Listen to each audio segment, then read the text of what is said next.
And not only do the patients benefit, but all the staff benefit because they're able to have another person, another modality to pull from when they're just like, gosh, I don't know what else to do, which of course as acupuncturists, we hear that all the time. I'm Michael Max, and this is Geological. I found this in the Dictionary of Obscure Sorrows. Sonder, it's a noun.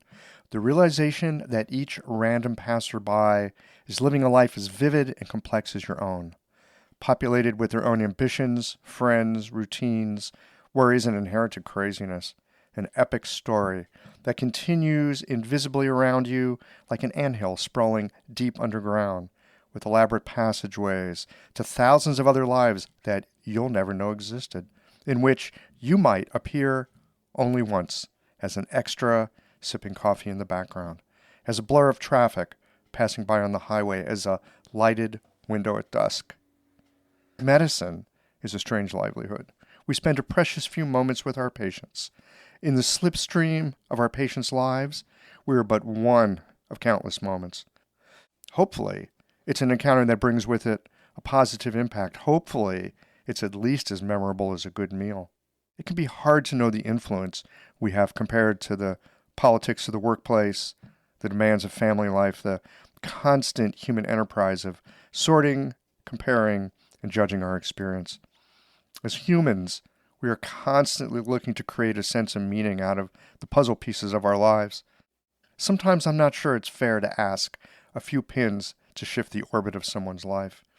There are times it does, and dramatically at that, and we usually pat ourselves on the back when that occurs, but perhaps more often the trajectory our patients have been traveling, it simply shifts a bit. It might be something that they barely notice, or they chalk it up to a change from a new supplement or medication, maybe the intervention of another practitioner, or their new internet-approved diet, or new pair of shoes. We like to imbibe the satisfaction that comes from feeling like our work matters. And at the same time, it's helpful to remember that all parts of a person's life can contain the seeds for healing and change. I suspect most profound healing comes when patients find something in themselves that creates a deeper sense of coherence and ease. The time they spend with us is one of the countless moments. Our lives orbit around our clinical work, but our patients, their lives intersect but briefly with ours. These conversations come to you through the generous support of our sponsors and members. Blue Poppy, your new one-stop shop, has speedy shipping options on everything that you need for your clinic. It's Women's Health Month at Mayway Herbs. Check out their new website for learning resources on helping women with herbal medicine. Are you a creature of habit? How about making a change that helps your patients and the planet with AccuFast needles? And later in the show, raising your fees doesn't have to be a difficult process. Jane has helpful suggestions on making it easy and effective. And finally, have you considered that having a thriving, profitable practice is one of the most healing things that you can do? Julie Bear Don't Walk has, and she can help you do something about it too.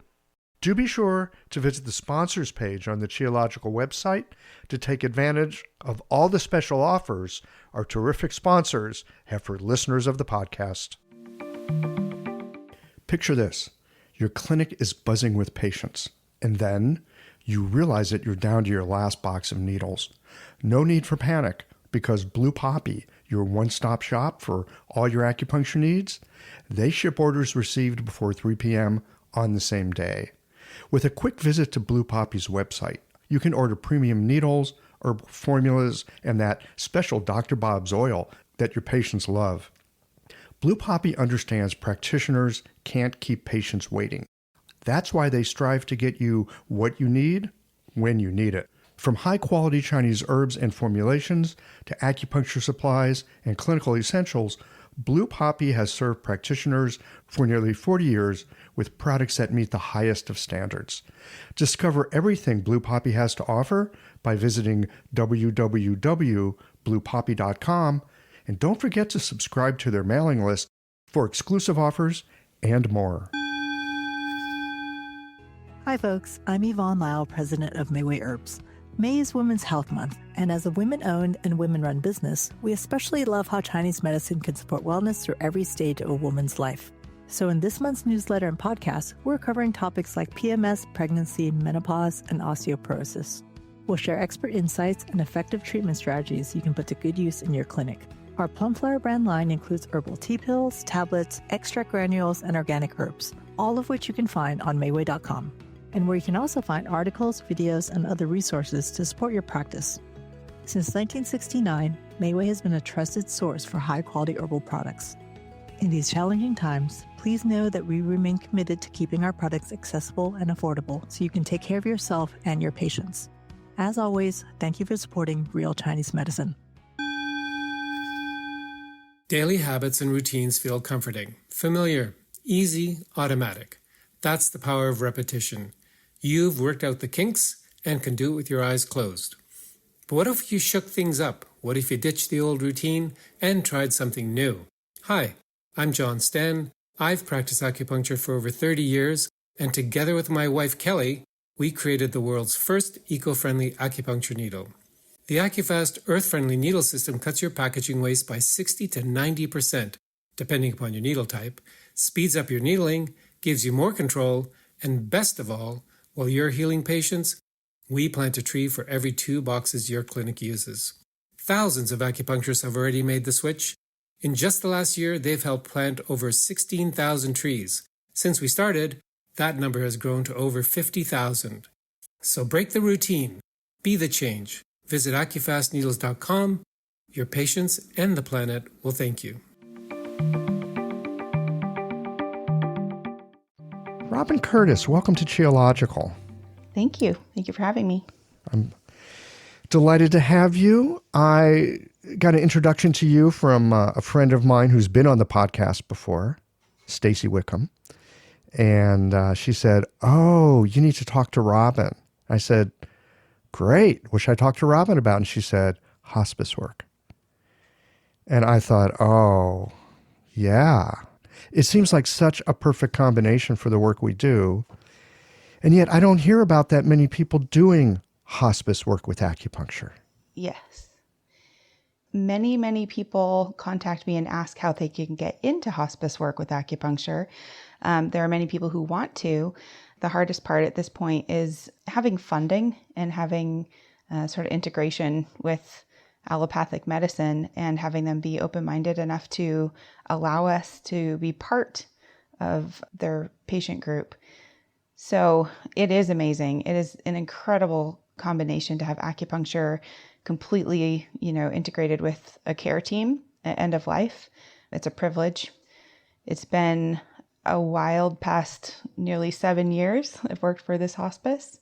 My goal is to sort of, not only focus on the amazing parts of my day-to-day, but also to be able to talk about that. So I'm excited to be able to be on this podcast. I've done a couple of conferences where I talk about what does this actually look like in a care setting? How can we work with other practitioners and modalities and be truly integrated and be able to provide care in this setting? So sort of painting that picture so that it seems realistic and doable. Wonderful. This is exactly the kind of stuff that I wanted to discuss. But before we get into that, how did you meander your way into hospice work? What took you in there? I was approached by someone who said, "Hey, did you know that there's an opening?" There was an acupuncturist before me who did all the legwork. I completely fell into this. It's magical, and I'm so grateful. And I'm grateful every day for that. But there's an acupuncturist up here who said, I'd like to volunteer, and asked them if she could volunteer. And they said yes. And then eventually they said, "Wow, this is pretty good. Our patients really like this. Do you think you could do a little more?" She said, "Yeah." And so she sort of, kept going more and more. And eventually they said, "Well, can we pay you?" And then it was, "Yes. Will you work more?" And eventually they said, "We want you full time." And she said, "That never was my intention." So she sort of bowed out, and I got to step into an established full-time salaried position at this hospice with full benefits. And that's unheard of. I would love for someone to contact me if they have the same thing, because it's amazing. And I've yet to find someone who has that exact setup. And that should be the norm, I think. So I think it's amazing. And all of my coworkers think it's amazing as well. They love having an acupuncturist on the team. What do they love about having someone like you? Like, what do they love about having an acupuncturist there? What do you bring? First of all, it makes them look cool to all the other hospices, but also for the patients, they have this sort of unique tool in their tool belt now where they say, you know what, gosh, all these medications really aren't working for their nausea. Hey, Robyn, can you go in and help? Or, man, this person is really struggling to have bowel movements with all these opioids. Robyn, can you go in and help? And well, making people poop is apparently my specialty and my calling in life, but it's a good thing if you need to poop. Yeah, when I was a kid, I didn't know that's what it would be my special talent, but we all have our gifts. So the nurses and the doctors and everyone, the physicians get to have this sort of secret weapon, is how they kind of look at it. And for difficult patients too, where they aren't willing to take medications or they have extreme anxiety or, the family says, well, we want them alert. We don't want you to snow them. Or, I can work with both. I also make a point to say that I'm sort of that foot in each world. I think it's important for us to have a foot in each world to understand, where other modalities are coming from as well. And to know that medication is there for a reason. And man, acupuncture is pretty amazing too. And we get to either supplement what they have or we get to treat them because they don't want medication. And so then they have another option. What have you learned about the conventional medicine world? I mean, you work so closely with it. What have you learned about it in your time there that's been a surprise to you? I guess I am surprised at how many people don't want to take medication. And granted, I live in Northwest Washington. We're pretty crunchy up here. But, a lot of people have already, had acupuncture. They have experienced it. I also get to be the liaison between, the medical professionals who many people distrust. And I get to come in and say, hey, this RN is actually fantastic. She has your best interest at heart. I'd take her advice openly. Being able to sort of help dispel myths about medications and also say, well, I can also empower them to say, no, I don't want that. And say, that's okay. You have the right to die however you want to die. That is your right. We're going to keep you as comfortable as possible while honoring your wishes.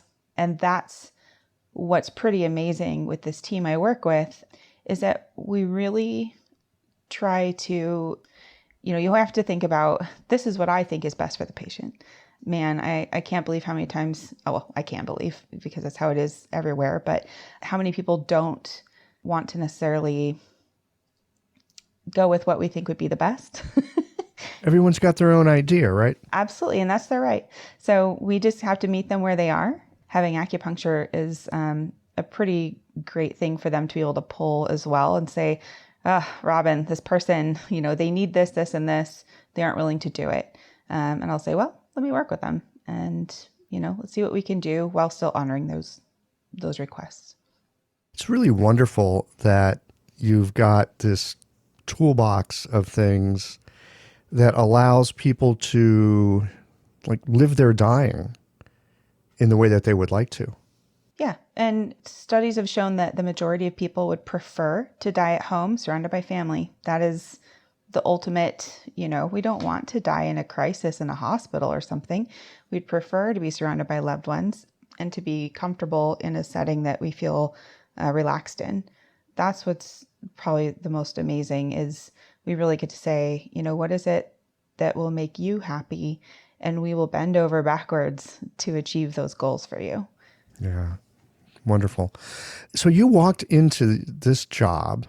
What were you doing prior to that? Were you looking for work in hospice? Were you being sort of your common garden acupuncturist? What were you up to before this opportunity sort of snagged you? Right after I graduated from Bastyr in 2009, I worked on cruise ships for 2 years, got a heck of a lot of experience right off the bat, then really wanted to slow things down. That's not something that I was going to be able to do sustainably. And I really wanted to do things my way. So I came back home and opened a community clinic. And I had that running for about 1 year before this position opened up with hospice. And it was really hard to let go of my clinic that I've been building and loving. It was your baby.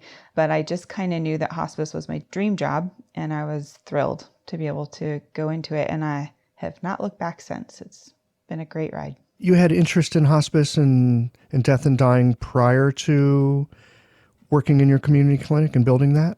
A bit. I had worked a fair amount with Alzheimer's and dementia patients when I was younger, and going through school. And my grandpa had Alzheimer's.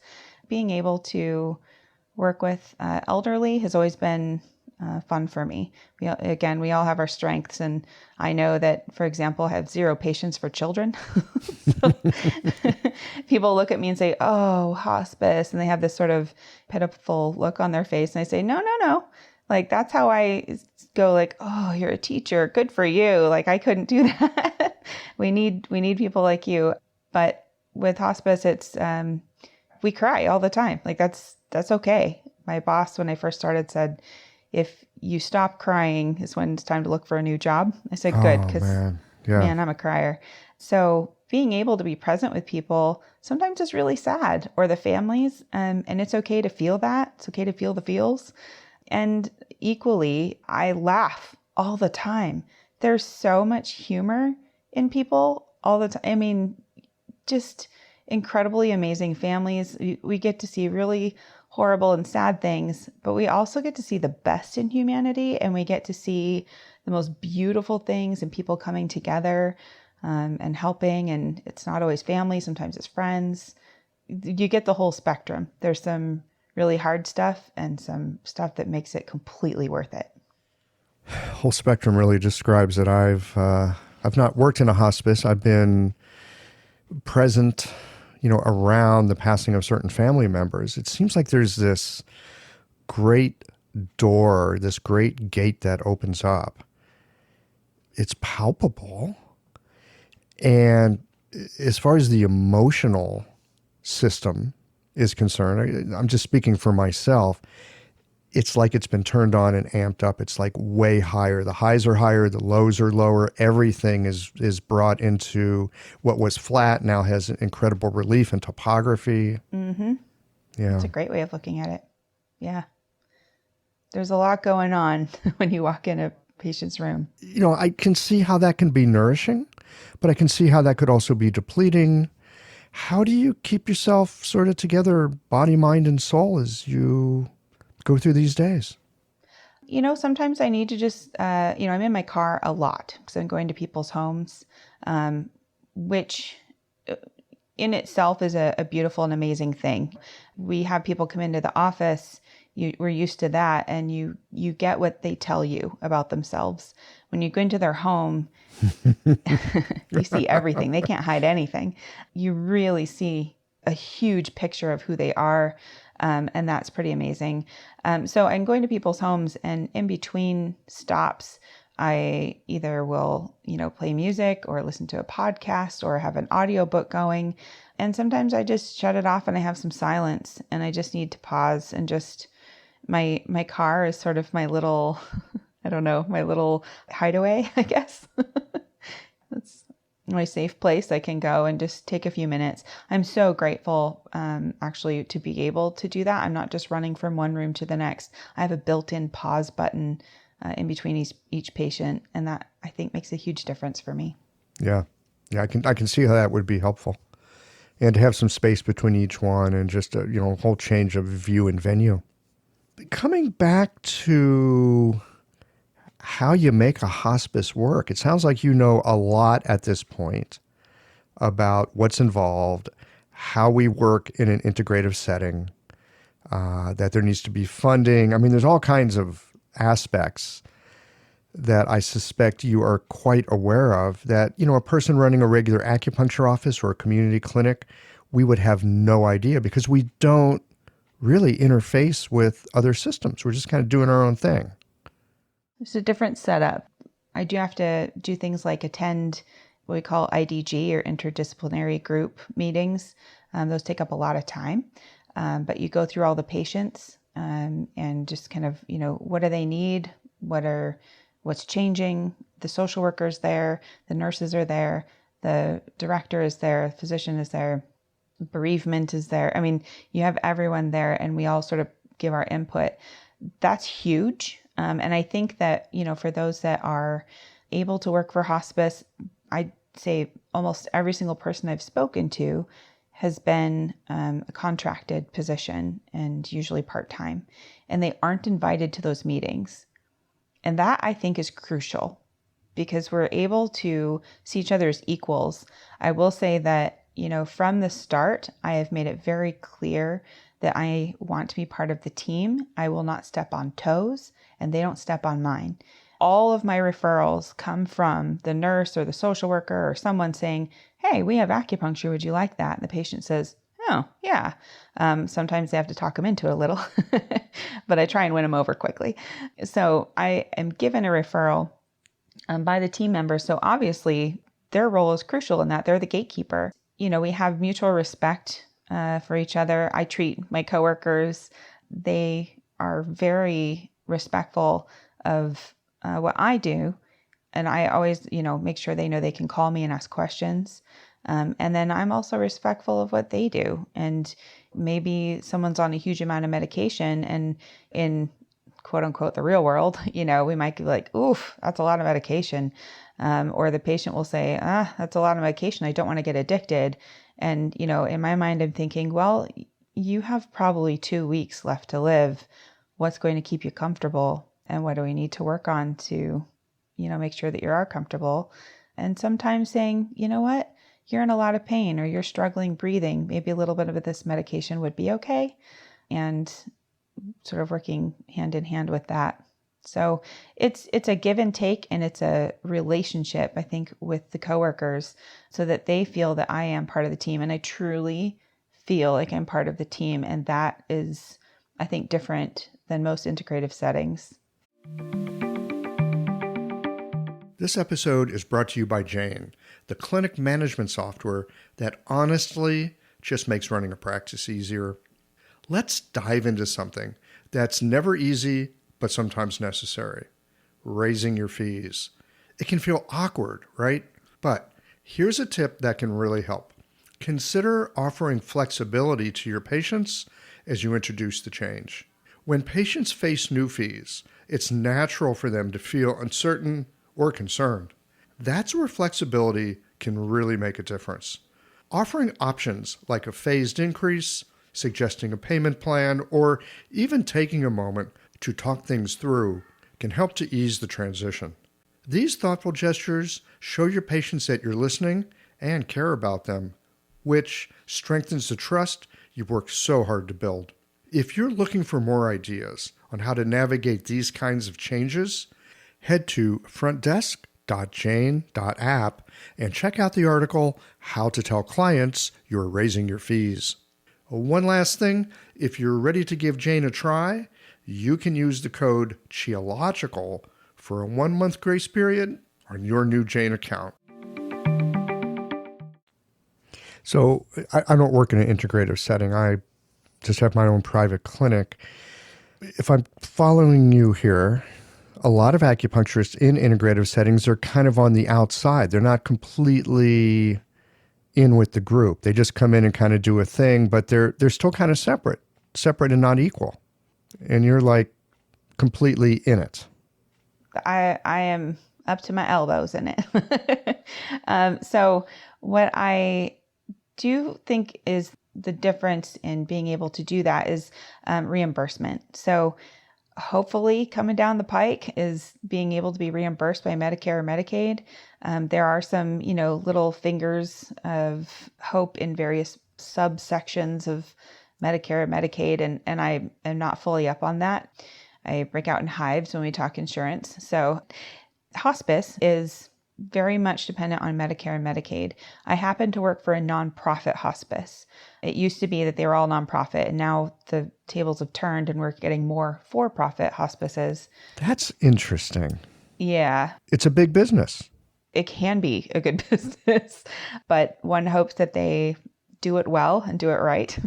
So more are for-profit, but because I'm for a nonprofit, we have an incredible board that raises money for hospice, and they have decided that comfort care is important enough to have provided for their patients.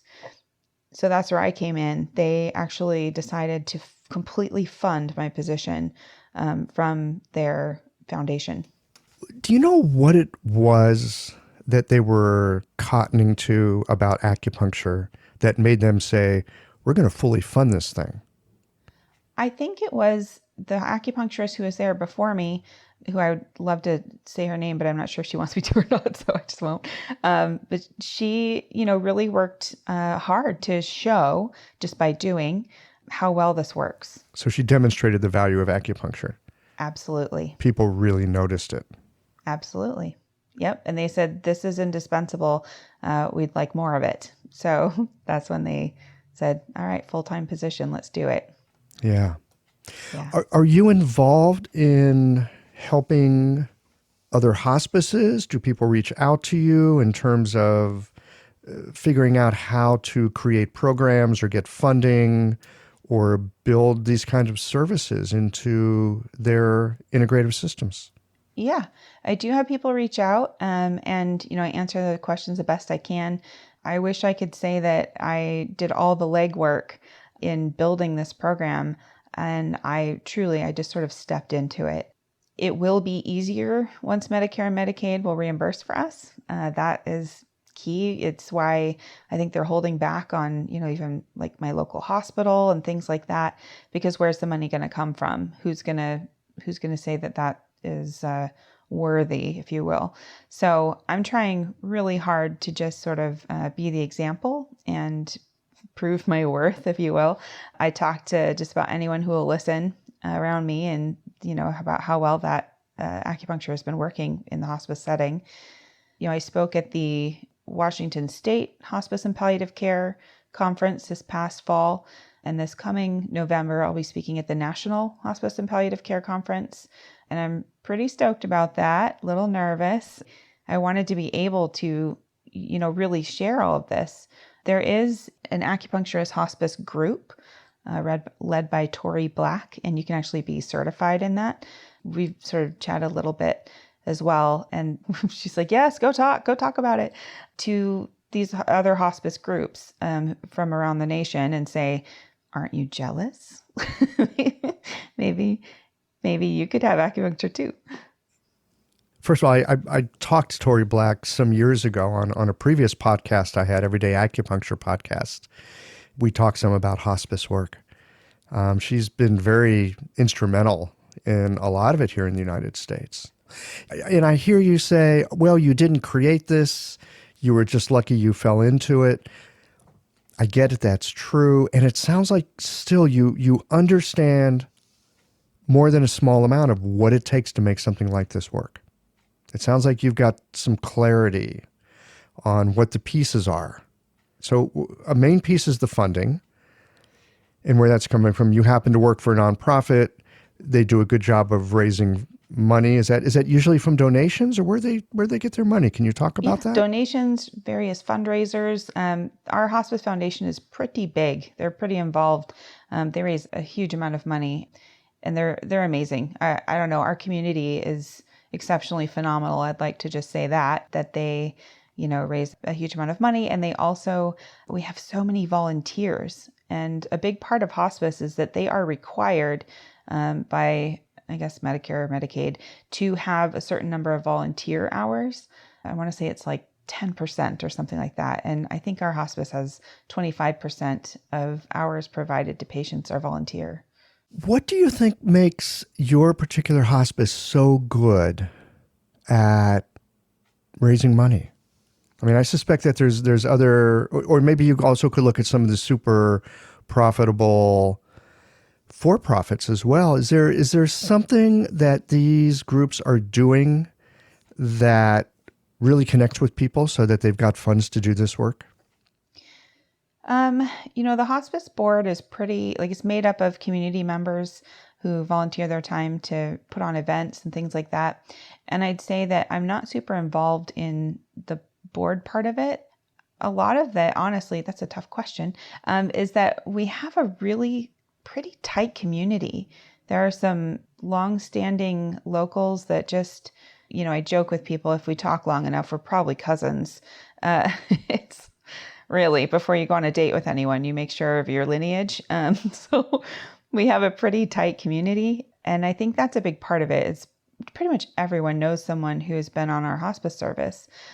Also, we happen to only have one hospice in my whole county because there hasn't been really demand or need for another one. So there is just us. And we do try and just really be the best we can, provide the best care that we're able to. I'm curious to know what you're going to be talking about at this national conference. Well, I'm curious to know what the angle is that you're looking to approach, if you have a sense of it at this point. We're talking here at the end of August in 2019, so you may not even have prepared this yet, and I'm curious to know what you want to speak to the national group about. What I'd like to talk about is basically painting the picture for them to see how they could have an acupuncturist in their program, in their hospice program. How would that fit? What would that look like? Wink, wink, aren't you jealous? Exactly. But to show, look at how well this works. I'm able to stand up here and say, this works. It really, really works. And not only do the patients benefit, but all the staff benefit because they're able to have another person, another modality to pull from when they're just like, gosh, I don't know what else to do, which of course as acupuncturists, we hear that all the time. It's like, well, I've tried everything. I suppose I'll try you out. I hear it several times a week. I think we all do. Right? Mm-hmm. Exactly. It's our blessing and our burden, but I love actually those cases because then we get to go in and wow them. I want to paint the picture of what is it that could look like for their program? What does that look like for the patients, and how maybe they could incorporate this into their team approach to treating the patients. Yeah, love that team piece. Of course, these days, everything is about evidence-based medicine, especially in the conventional community. What kind of evidence are you showing them to demonstrate that acupuncture totally rocks the boat? Well, I, try and find studies here and there that look impressive. I'm still trying to sort of pick a few studies that I could include in my presentation in November. So I don't necessarily enjoy finding the thing I think will make the biggest impression. I just am also going to sort of give some stories of things that, are relatable for them. Like, I know you've all had a patient who ... Here's how I approach that. And here is the result.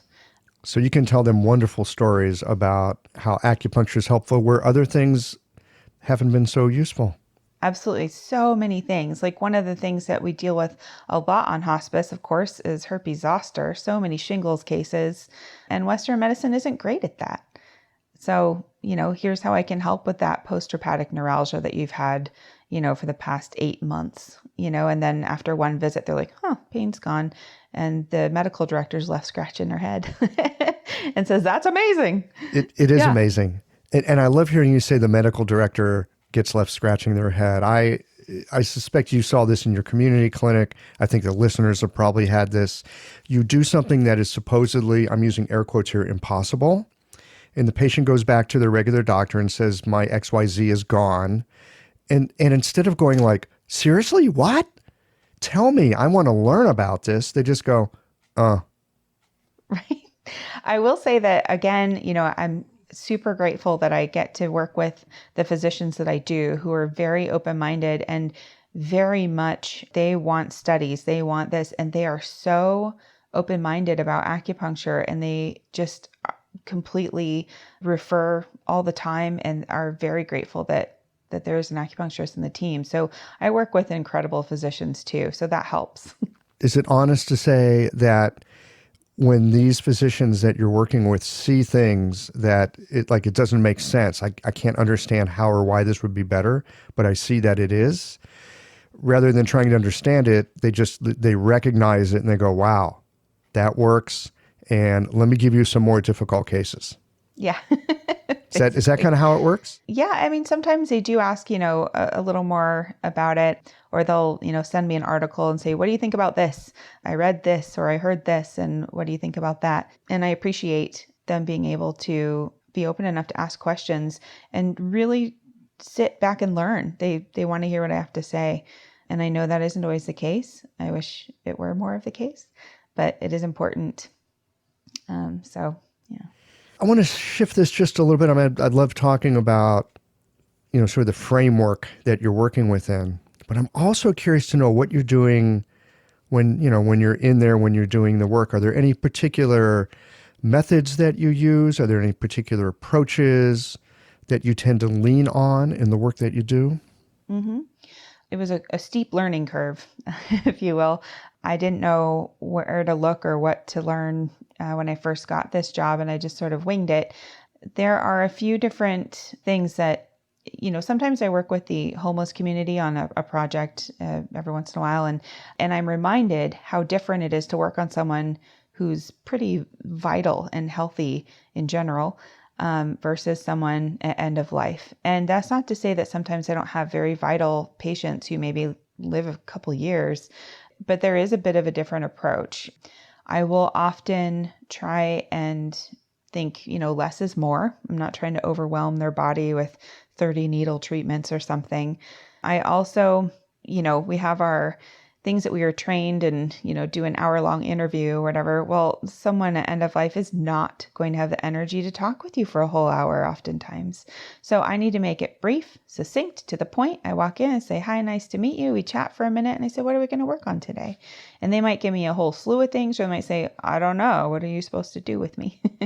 So, I'll talk to them about what are we working on. One thing that I have had to do is be very clear about what acupuncture can and can't do. Because sometimes they'll say, what would you like me to work on? They say, I want you to cure my cancer. Well, here's what I can do. We have that delicate talk.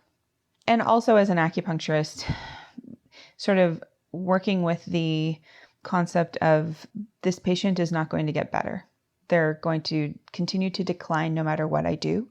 And that was a bit of an odd thing to sort of deal with, is that I can help them with their symptoms. I can help them feel more vital. I can help them be comfortable. I can help them with so many things, but I'm never going to be like, well, you're good. Don't need to see you anymore.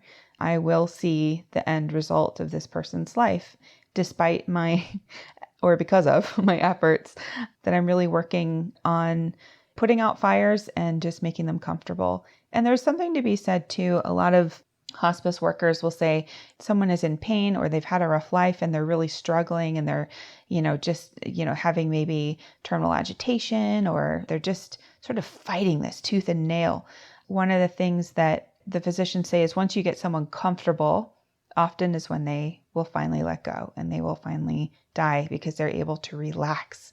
And if you're uncomfortable, you're focused on something and you're staying with that. So if you can get them to relax and be not in pain, often that's when they die. And I've actually had that happen to me a few times with needles in.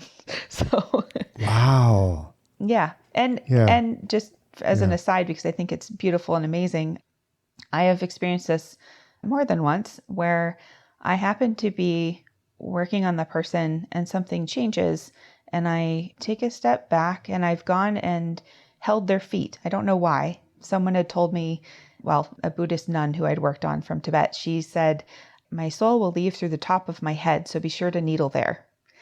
So for her, I always did do 20. And then with my other patients, when say they're not responsive, which is a whole nother topic, but if I've seen them and then the family says, no, we still want you to work on them. We still want to make sure that they're relaxed and comfortable. So I will work on people who are not responsive with the consent of their family. And I always do very simple, very gentle. Sometimes I don't even put a needle in. The first time I felt this, and we'll say the second time happened almost exactly the same. I did needle Du 20 and Shen Men and Yin Tong. And this man had been actively dying for 2 weeks. I mean, it just was ongoing. And the family was like, is there anything you can do to help him along? And I said, that's not really what we do. But so I placed those needles, and I just wanted to let his daughters be with him and hold his hands. And I went to his feet for some reason. I just wanted to hold his feet, and I had my palms to his kidney 1. And something gave me goosebumps. The curtain moved, and I felt a pulling, like a vacuity happening. And he took his last breath, and it felt like, and I felt this before he took his last breath, before we knew he was gone. It felt like when I was holding his feet, like a wave being sucked back into the ocean. It was a pulling sensation, like it was going up and away from my hands at his feet and up towards his head. And I couldn't help but think of that Tibetan nun and what she said via translation. I have felt that multiple times. They say that separation of yin and yang. I've never been feeling someone's pulse when that happens, but I have been touching them, and there is something being pulled, and it was beautiful and peaceful, and they were calm and relaxed, and they just took their last breath, and it was gone. Acupuncture. Acupuncture. Well, I so appreciate you sharing this with us, that sense of being present and attentive and being drawn to put your hand somewhere, right? I mean, we're so often working with our heads. Oh, you should do this, you should do that. Here's what the theory says, blah, blah, blah. And then there's the moments where you're just there and you do what you're sort of guided toward. Yeah.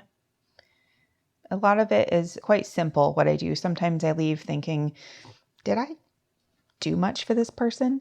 And I think that a huge part of hospice work is just being present. I can put needles in here and there, but, there's something to be said about placebo effect. And I think a lot of time it's not even about the needles so much as listening, being present. Sometimes I feel like I'm there for the family more than the patient. They needed to hear something. Maybe the patient has stopped eating and they just don't know what to do with themselves. They just want to feed the person. Well, the body's shutting down. You can't feed the person. But how about if you do some touch? Well, I'm scared to touch. Well, let's talk about that. Here are some pressure points for this. You can touch them in this way. It is totally comfortable. Unless they furrow their brows, they're probably enjoying it. So helping people have a tool. In hospice, we say that, we treat, of course, the patient, but the family is also who we're there for as well. It is a broad picture. We aren't just there for the patient. We're there to supporting the family as well. I've had some patients who were the main caretaker in bringing people into my practice. And I found that I started treating them. I didn't charge them, but it's like, I'd look at this person who's the caregiver, and it's like, you need more help than the person that you just brought in. Yes. And everyone. So I figured treating the caregiver was part of treating the patient. Yes. They just went together like that. Right. I'm not allowed to treat anyone other than the patient on service with acupuncture. I am allowed to give advice and talk with the family. I mean, I constantly am giving out cards of other local acupuncturists. We all kind of like to know each other, and I refer like crazy a ton of family members to other acupuncturists. Yeah. Well, you used the word placebo a few minutes ago. And then you went and described what you do. It does not sound like placebo to me. It sounds like what you're doing is facilitative work. Right. In a big way. Listening. You're working not just with the person, you're working with the family, you're working with relationships, helping family members get over fears that they might be doing harm when actually they could be doing a lot of good.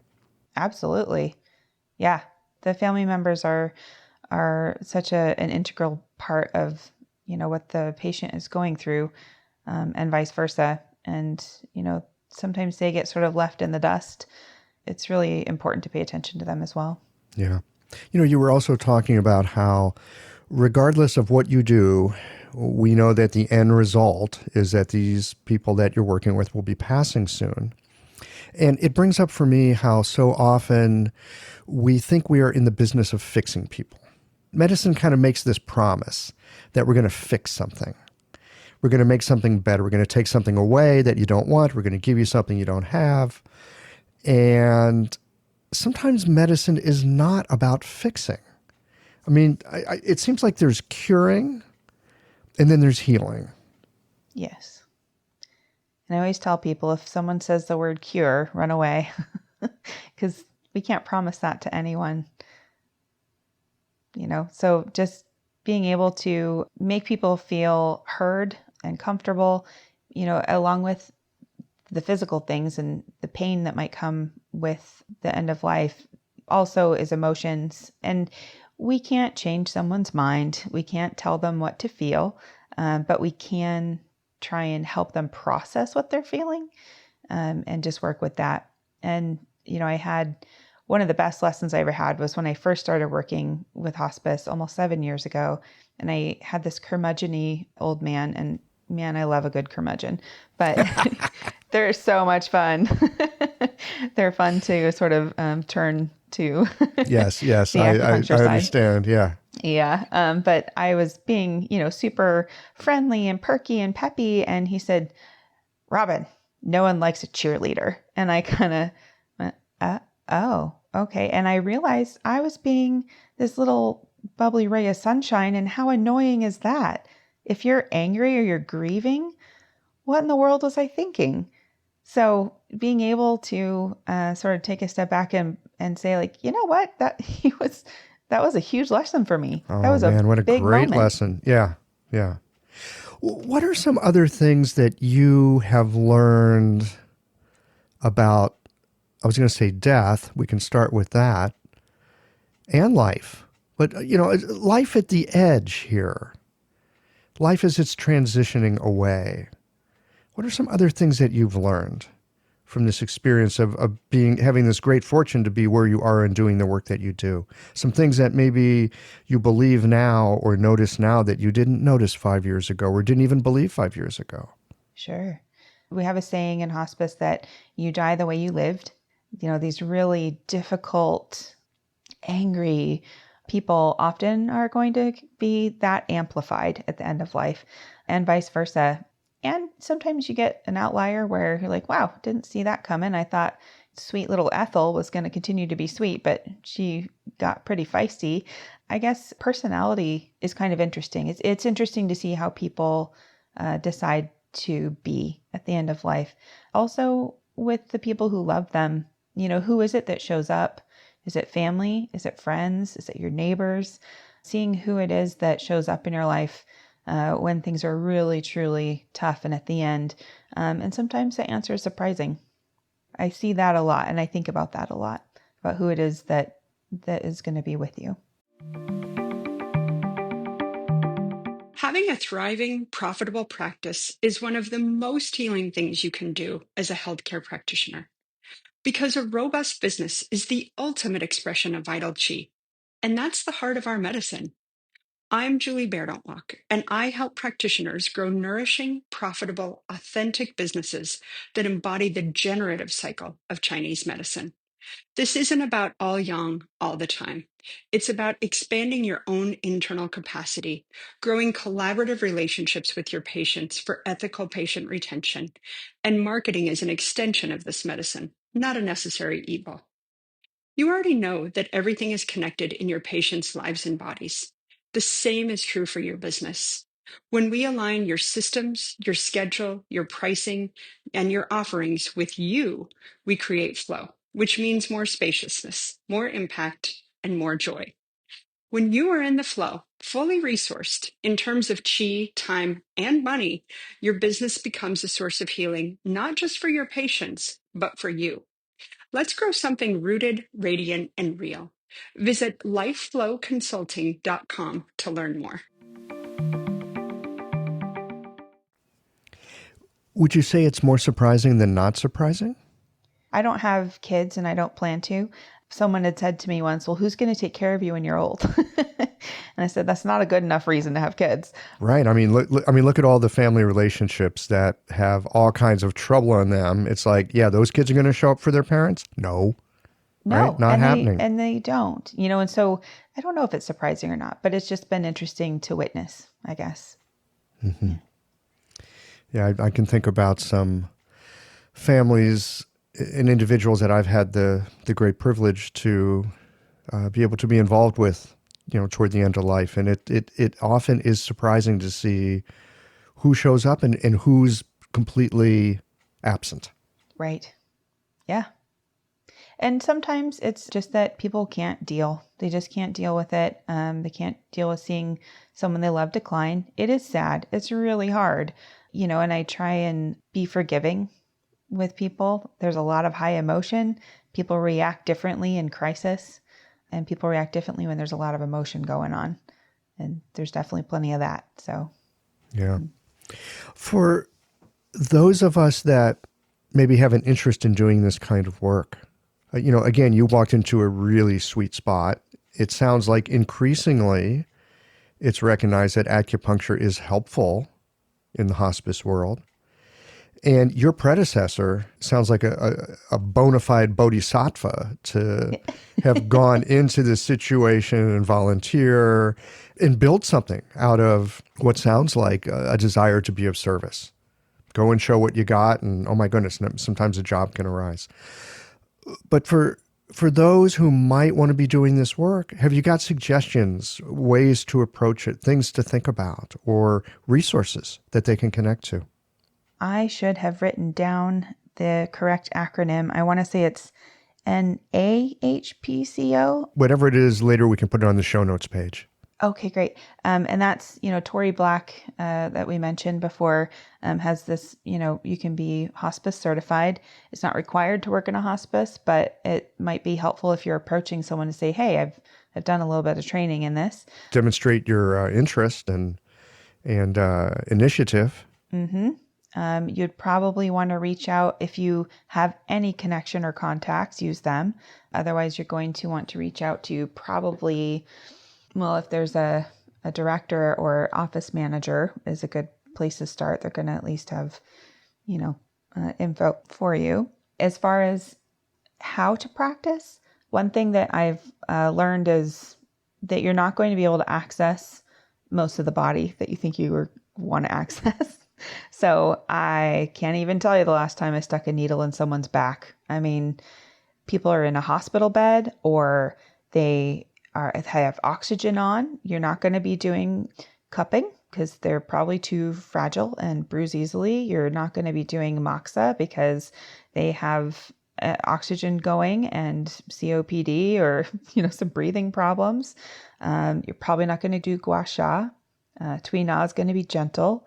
I've done electro a little bit because, people will have knee pain or something. And so I can use electro as long as they don't have pacemakers, which a lot of them do.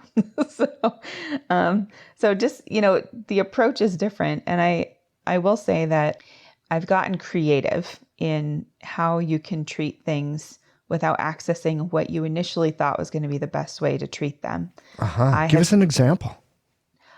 So for example, I use mostly distal treatment. So I did the balance method, Dr. Tan's balance method class. That was a game changer. Whatever it is you want to practice, any sort of distal treatment to learn is crucial. And that changed everything because you're going to have to let go of being able to do back shoe points on someone. You're just not going to get it. Sometimes I can roll people over. Some people are still mobile. We have people who still want to go out to the casino and they're still, vital for a while. Seriously, once we know they stop going to the casino is when we know they're declining. But being able to be flexible and let go of what you think you want to do and being able to just work on what you're able to access has been that really changed the way I practice, and I see incredible results with distal treatment because of it. I suspect that anxiety is often a big part of the picture for lots of people. I know that there's some research that's been done recently, like with psilocybin mushrooms, and they're finding that people that are, terminally ill, a therapeutic experience with psilocybin often helps reduce anxiety by a significant margin. I mean, they're looking at it.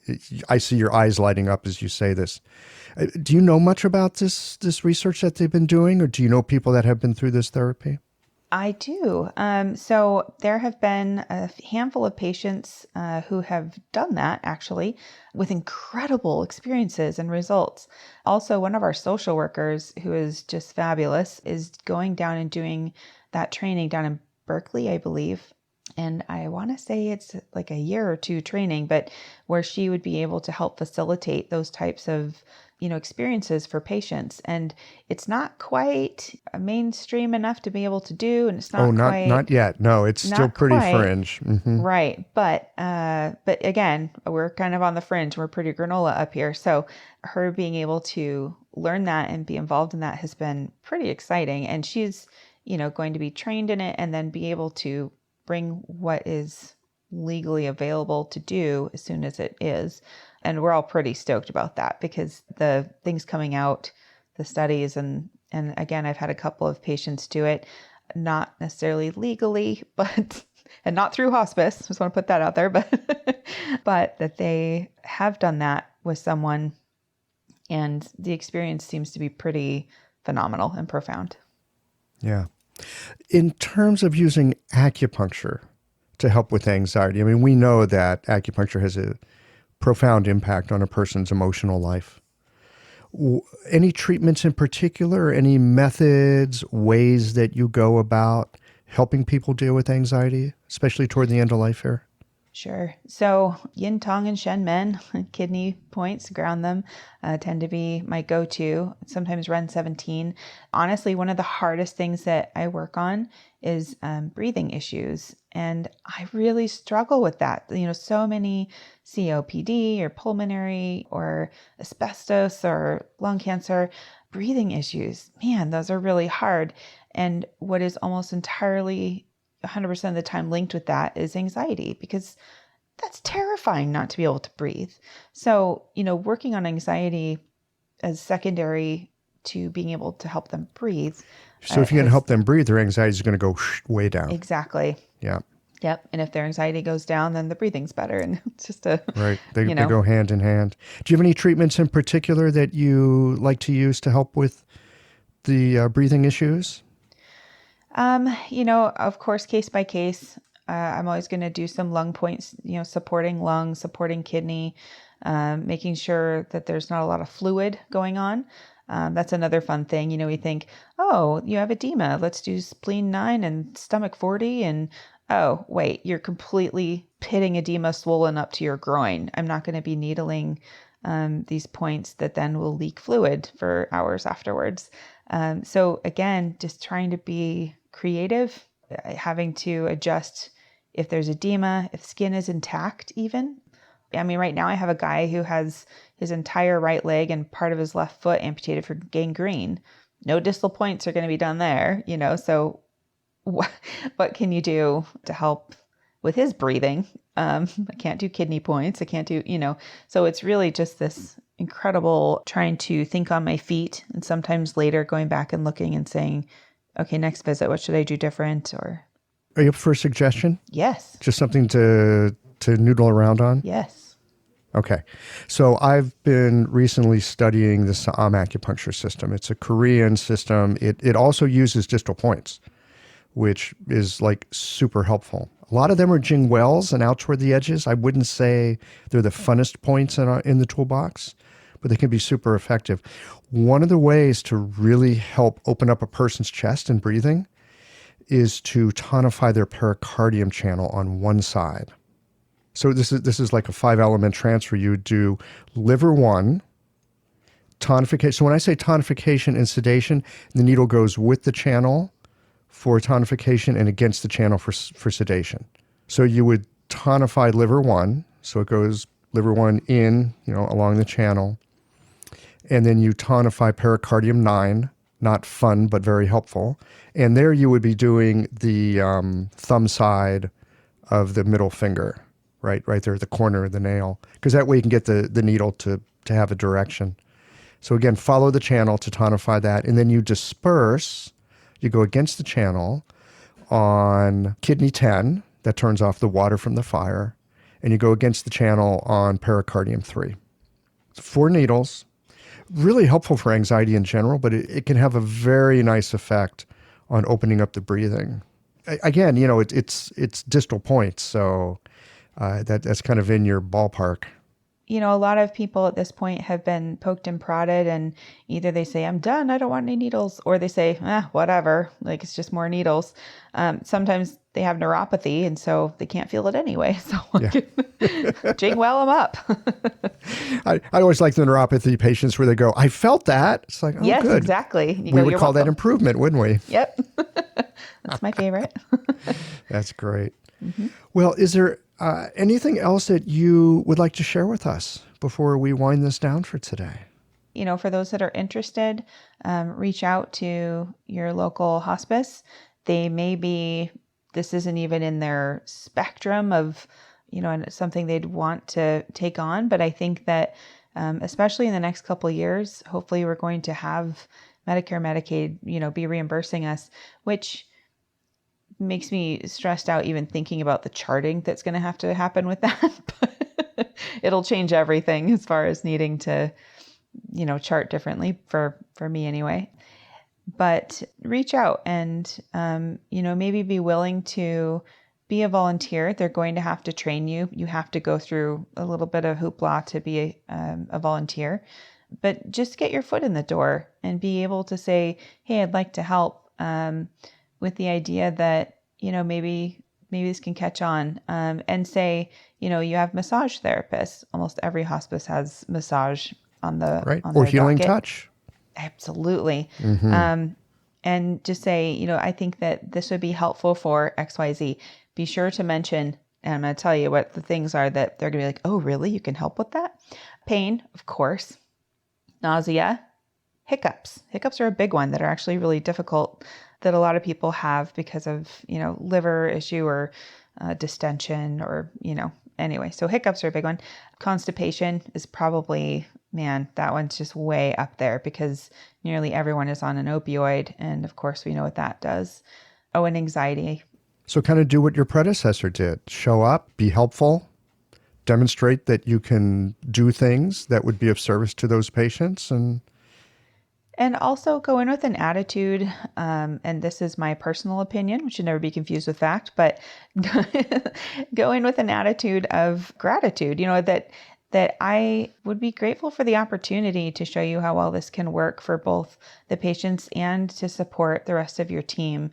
Be sure that, we aren't going in poo-pooing Western medicine or saying that something is better than allopathic medicine. I am of the very strong opinion that integration is where it's at. And I think that we can work together. And I think that working together to support the patient is the highest goal. Put the ego aside. Some of us have that. And just know that, what you're going to be doing is helping not just the patient, but the family and the team support the patient and family the best that you can. Great. That sounds like wonderful advice and a good way to proceed. Robyn, thank you so much for taking the time to talk with us here today. Really been delightful. Thank you. Well, here we are at the end of this episode. If you've listened up to this point, you're either a rabid fan of Qiological or the forward button on your podcast player stopped working. If you are indeed a fan of the podcast, you can help us to bring new episodes to our community of practitioners by supporting us with a membership or a one-time contribution. Details, of course, are on the website. That's it for today, friends. Join us again next Tuesday for another thoughtful episode of Qiological.